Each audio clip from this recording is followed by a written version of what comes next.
the Constitution of the Philippines, and I bear true allegiance to the same, that I will obey the laws, legal orders and decrees promulgated the duly executed authorities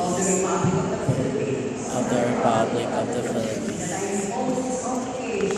that I impose this obligation upon myself voluntarily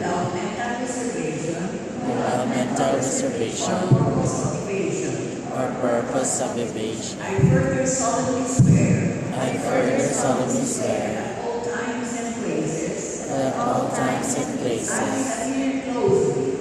let the year closely, that ethical standards and rules of teachers,